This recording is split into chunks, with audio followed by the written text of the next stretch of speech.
All right. Welcome, everyone. Welcome to Menopause Success Mastery, where we provide education and support to successfully move you through menopause and claim your role as wise woman. Hello, everyone. Today I'm with Mary Beth Ray.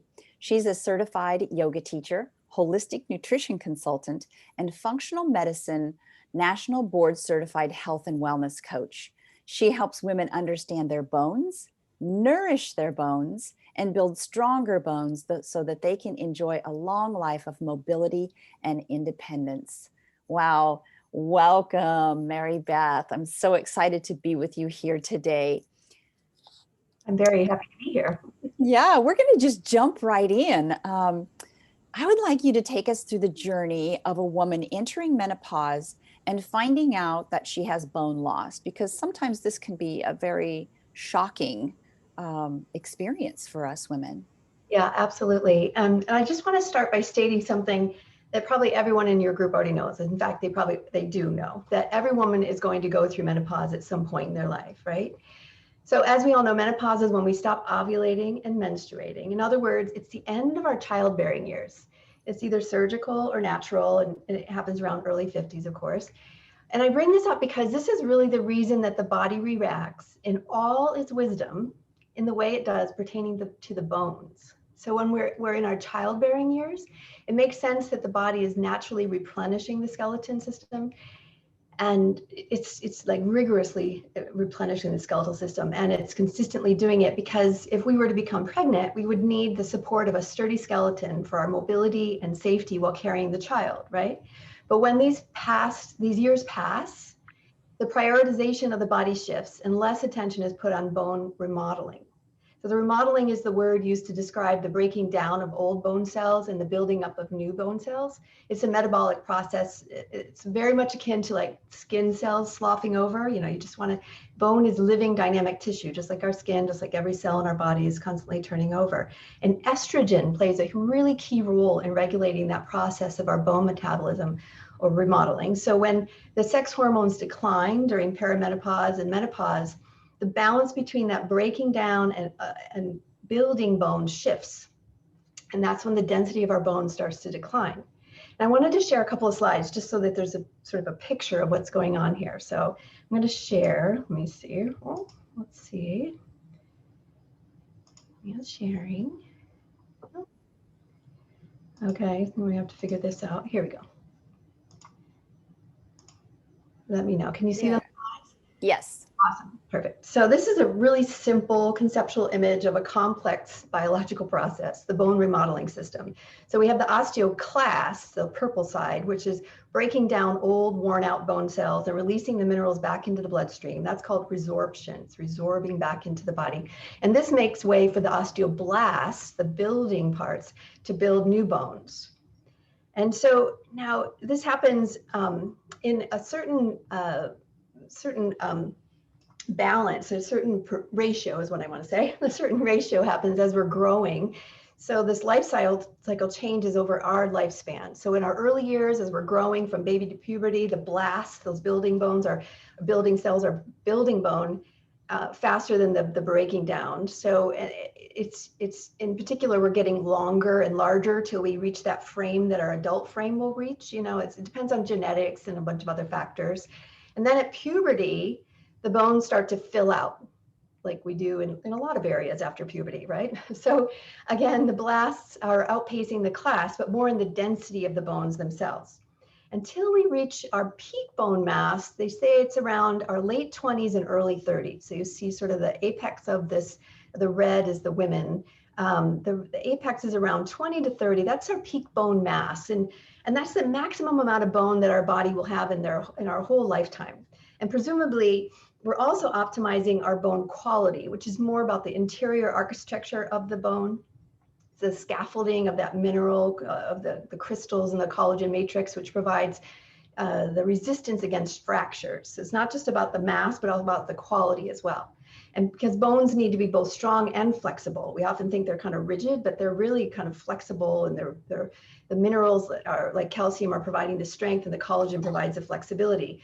And throughout this whole life cycle, there's many factors can impede the process of this building bone mass. So at this early stage as well as after, as you see the decline in the red line. So things like inadequate nutrition or malabsorption, gut issues, low vitamin D, even smoking and alcohol use have a play on your bone building opportunities in your lifetime. Genetics plays a big part in that as well. Sedentary lifestyle is a big one. I'll talk more about that a little later. And even some medications that were put on for other ailments like steroids or anti-seizure meds or PPIs for acid reflux or blood thinners, and even some cancer treatments all play a part in changing that balance between the osteoclast and the osteoblast. So our personal peak bone mass is, who knows, right? We don't get tested at age 30, right? We don't know what we've ended up with at the beginning. And then, but after that peak bone mass era of our life, until we reach about menopause, we're more or less maintaining that bone mass until menopause hits. And then the body is automatically just going to shed bone due to the decline of estrogen and any of the other mitigating factors, as I mentioned before. So let me unshare here. Because what's really interesting is we lose about 20% of our bone density in the 5 to 7 years following menopause, but we don't really know about this. We're far more interested or far more aware actually of the more overt signs of perimenopause and menopause, like hot flashes and heavy periods and brain fog and mood swings and aches and pains in the body, which actually have nothing to do with bone loss, by the way. So that's one reason that osteoporosis is often called a silent disease. We can't feel our bone density diminishing. But first of all, I don't like to talk about low bone density in and of itself as a disease state. When they say silent disease, I don't like to call it a disease state because losing bone density is not a problem on its own. It's a natural aging process, and your bones haven't necessarily gone rogue. And I'll talk a little bit more about that later, about the signs and symptoms of bone loss if we're connecting the dots correctly. But the low bone density is a problem when the osteoclasts, the breaking down cells, outpace the blasts, and the quality of the bone inside is compromised in such a way that makes the bones brittle and easily fracture. Because we probably all heard of elderly folks falling from a standing height and breaking a hip, which can be completely life-threatening because of that, all the drastic changes that happen to one life. Your independence fails, there's the severe break can have catastrophic effects on your life. But here's a data point. Osteoporosis-related bone fractures are responsible for more hospitalizations and heart attacks, strokes, and breast cancer combined. So this is a big deal. And I'm super passionate about bringing bone health to light because, first of all, just because you have low bone density doesn't mean you'll fracture. And that's the biggest problem with low bone density.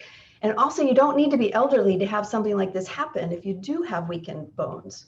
So the problem is that many women go through menopause. They don't even know that they're losing bone mass as at this stage until they break something. And then they get a diagnosis of either osteopenia or osteoporosis, which can be really alarming, like you said.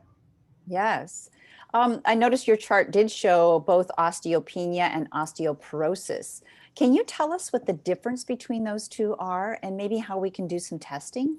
Yeah, absolutely. So first of all, the word osteopenia simply means lack of bone mass. The suffix penia is commonly used to mean lack or deficiency, like sarcopenia is deficiency in muscle mass. Osteopenia is the early stages of diminishing bone mass.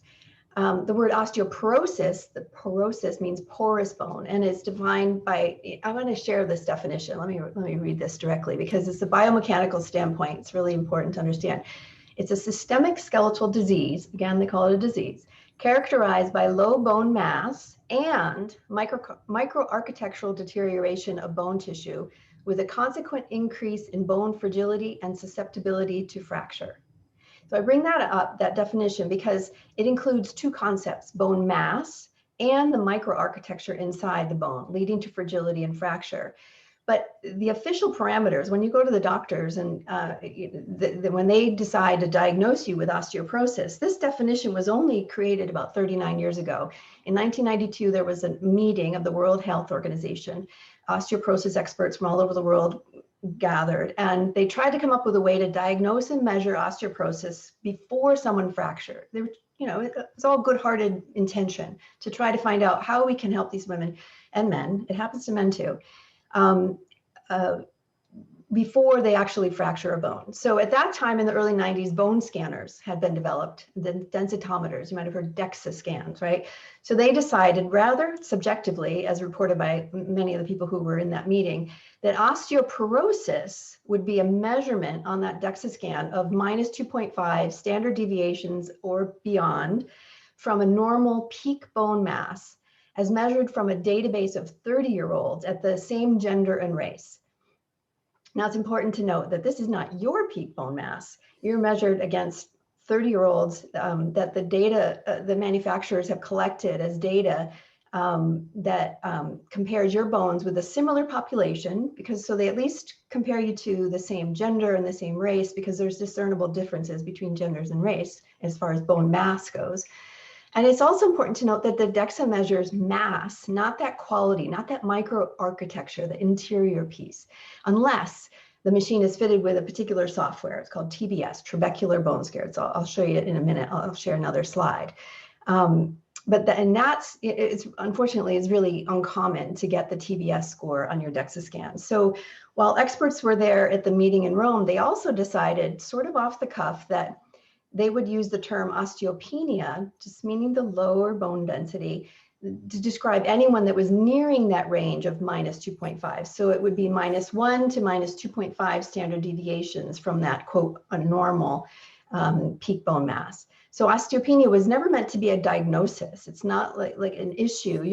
It's intended to be used for research studies, but sometimes people will say, oh, you have osteopenia. So let me show you another slide just to make that clear, the description here. Let me see. So the osteopenia really means that you're starting to lose bone mass, but you haven't really reached osteoporosis. Is that what I'm understanding? Exactly. So I hope this picture kind of helps it. So like if they're measuring bone density, you'll see this green line. You can see this now, right? Mm-hmm. So as compared to an average 30-year-old, your peak bone mass will be these numbers. They have that sort of grams per whatever. They have this way of measuring the density of the bone. And then when you go beyond this -1 to -2.5, they consider you in the osteopenic range. And then you have this osteoporosis if it's going beyond. And they were just sort of putting a line in the sand. Because what's happens here is that the bone density alone, that thickness of your bone, doesn't equate to bone strength. Bone strength is actually more, has to do with this sort of like this cottage cheese kind of looking bone in the middle, right? Let me show you another picture here. So on the outside here, in this slide, you'll see the difference of the inner architecture. So the bone density scan would go through your bones and scan for the density, the mass of your bone, but it doesn't measure this sort of honeycomb, is the word I wanted, honeycomb structure on the inside. That's what the TBS score would do. So you can get a diagnosis of osteopenia or osteoporosis strictly on the mass, but it's not going to cover what's in the inside. You can see that the person on the left here would have a much different outcome than the person on the right if they were to fall. There's this bone that's kind of broken up in the middle is not going to be very flexible or strong, right? So. And that's what our estrogen helps keep full, like the picture on the left. Yeah. Absolutely. And the awful thing is like the AMA guidelines recommend a DEXA scan for a woman at the age of 65. This is so far beyond the period of menopausal bone decline, right? So we can go for years without knowing whether we've lost bone density, unless earlier in life, and this happens a lot, there's some reason for them to check. Like maybe you've fallen from a low height and fractured a bone. They're like, something's going on. So the doctor happens to suspect maybe low bone density and they order a scan. So like, for instance, in my case, I was having severe back pain and I had actually lost an inch in height and I was in my early 50s. I'm in my mid 50s now. So my primary care provider ordered x-rays and a DEXA to take a deeper look. And we found out that I do have osteopenia already. So this is concerning to me because my father broke his femur when he was older. My maternal grandmother broke her hip and I saw what happened to them. It was a terrible short decline for the rest of their life. And so I'm really super vigilant now on building bone and understanding what's going on. Yeah.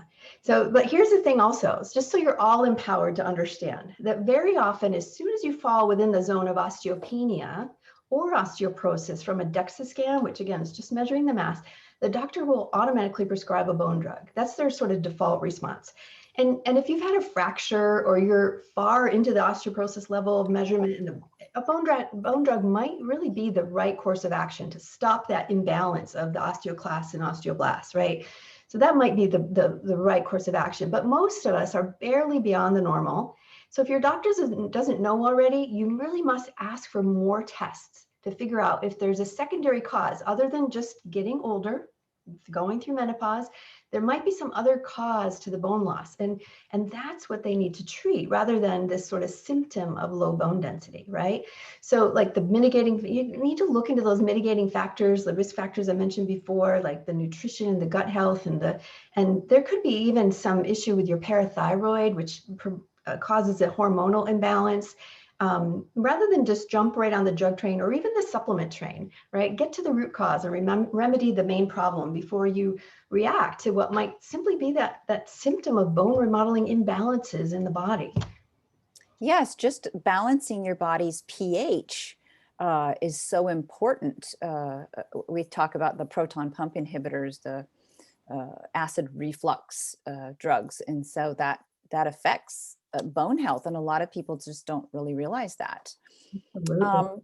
So other than this testing, what can a woman do to keep her bones healthy through perimenopause and menopause, other than, making sure you're getting the right testing if you have questions about it? That's such a great question. My number one answer is exercise. So bones build because we, Yay. right? It's like, all the suggestions I'm going to give are pretty much about regular good health, but let me give you the reasoning for bone health, because, okay, so we may no longer need our bones to be strong for childbearing, like I mentioned before, but let's give them a reason to keep strong, because we're going to now live half of our lives post-menopause, right? So even as we age, the bones respond to the compressive and tensile stresses of movement and weight-bearing exercise, which is not necessarily lifting weights, which some people think, oh, I need to go and lift weights, which some people may or may not like to do. It's a fine form of exercise, but bearing your own weight against gravity is really what they're talking about. Because if you think about when the astronauts first went to the moon, they lived in zero gravity for however long they did the first time. Then they came back, and researchers were so distraught and surprised that they came back with osteoporotic bones, because that period of time they hadn't had to deal with gravity. So it has a significant effect on our bones, because again, we have to give them a reason to be strong. So like sedentary lifestyle is sort of akin to living in zero gravity, right? So it's one of those risk factors to fracturing your bones. So you keep your bones healthy by exercising, and it's whatever you like to do. Just do it, like walking, running, playing tennis, tai chi, dancing. My personal favorite is yoga, of course, but exercise is going to stimulate bones and build muscle. And I think that's important to point out, because muscle supports the skeleton. And some people say things like, oh, swimming isn't going to build bone, so that's not an exercise you should do for bone health. But remember, it's the musculoskeletal system. The whole thing works together. And we have to keep in mind that the bones alone are not intended to support the weight of our body all by themselves. One of the reasons why we can struggle with this excess burden on our bones as we age is because we're losing muscle mass and strength, called sarcopenia, I mentioned that. And then the bones are forced to take on the lion's share of our responsibility of our strength, which is actually not how the body is designed. So when folks fixate on weight-bearing exercise simply to trigger the bone remodeling process, this is sort of short-sighted. We need to do any exercise, because any exercise is good for the bones. If we stay active and we do what we love to get stronger, and our bones and our body will both benefit, right? And a couple of other things that we can do. In particular, check in with your gut health and supporting your liver, right? So through this life phase, our liver is metabolizing hormones like crazy, of course, and this can often lead to stresses on the liver to process other things in our body if we're overloading it in other ways too. So we're used to maybe we have a glass of wine or two prior to perimenopause, and now we notice that one glass of wine really makes us feel awful or has some other effect on us. And we might start to feel, maybe even more bloated or have more pronounced gut issues. This is something to pay attention to and attend to, because in fact, again, when they say osteoporosis is the silent disease, I believe that these symptoms like gut dysbiosis are actually signs that our bones might be having a really tough time keeping that equilibrium. So this is something to take note of and address. And Oh, what I'm so glad that you said that, because I've always felt that there was a connection. And to hear you say that really validates, some of my work in doing a hormone balance detox and really helping that liver and supporting that liver so that it can be part of this bone health connection. It's absolutely, yeah, great. it's an upstream downstream kind of look at your whole life, has such a profound effect. And on that same regard, you probably do this too. I know you're a Reiki master, and you work with these kind of stress relieving kind of practices, and that is so key as well. So if we are consistently stressed, our bones are going to suffer, because the osteoclasts turn on full force to fuel the body with minerals to support that fight or flight mechanism on our body. So we should find time to relax or adopt these practices that soothe you to keep the body in a parasympathetic state, so that we're absorbing and assimilating all the nutrients that fuel our bones. A mentor of mine likes to say, when we nourish our bones, we nourish our bodies deeply.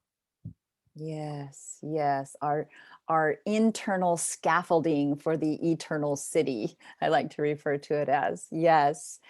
So, when we're starting to talk a little bit more about nutrition, what are some foods that you feel promote these healthy bones? We talk about, of course, calcium comes up first, but I think there's some magnesium is important as well. So, can you speak to that a little bit?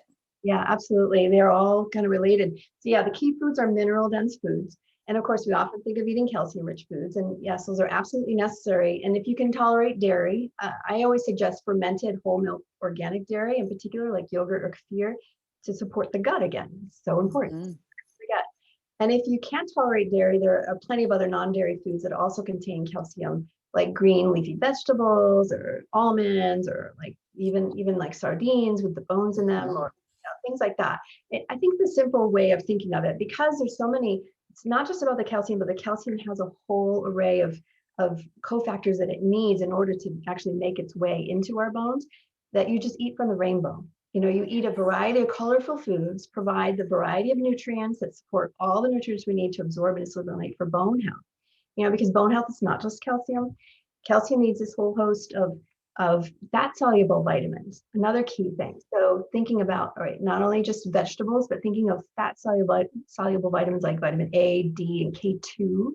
So not K1 comes from greens, Mm. comes from really good fats. So when you think of fat soluble vitamins, think of like avocados and fish, and even grass-fed meats and butter. So this is the diet that goes way far away against the previously promoted and now debunked need to avoid saturated fats, right? So eat your fats, feel satiated, and choose really good quality, right? So organic and grass-fed, things like that. Yeah, part of my um, theory about food is PFF, good protein, good fats, and fiber in every meal to make that very well rounded. Perfect. Love that. Yeah, PFF. Yeah, needing that fiber to process all of those hormones and things that you've taken in, and to remove that. So Mhm. so important. Yeah. Absolutely. So can you give us, like, if we had this short list, three things that women can start doing today to improve their bone health? Yeah, absolutely. I'll just sum it up to three things: move, eat, and breathe. I love it. It's so simple. Why do we always forget? Oh. I mean, moving, obviously, again, you give the bones a reason to be strong and be smart about it. So if you haven't exercised in a while, start slow, build up. And then on the flip side, especially during menopause, if you're like been a marathon runner or ultra, you've been really a heavy core. I was a pretty big exerciser before menopause. And during menopause, I just felt like so achy and tired all the time. You really need to listen to that. Maybe for a few years, you need to back off. Listen to the wisdom of your body, go back to the basics, and you can still move, still continue to move. Maybe it's not quite as much, but move. Mhm. Yes, one of the things that I really enjoyed even more when I was going through that phase, that transition phase into menopause, was bicycle riding. I felt like I could move and I could feel the wind through my hair. And I knew I was pedaling and doing some kind of exercise, but I needed that sense of freedom because my body was not feeling very free at the time. Yeah. So it's so important, whether you're putting the radio on to dance to music while you fix a nutritious meal, that's 20 minutes of moving, right? And so make it fun. Make Make it, it fun. yeah. And the same goes with your food, like eat. You want to eat as well as you can, right? Maybe you need to clean up your diet, right? We didn't get here with low bone density for no reason. Maybe the diet needs to get cleaned up a little bit. Maybe you need to check in with the sugar, the alcohol, the processed foods. We all get into that room. I like to make it simple again with a mnemonic like soul, seasonal, organic, unprocessed, and local. Oh, Maybe beautiful.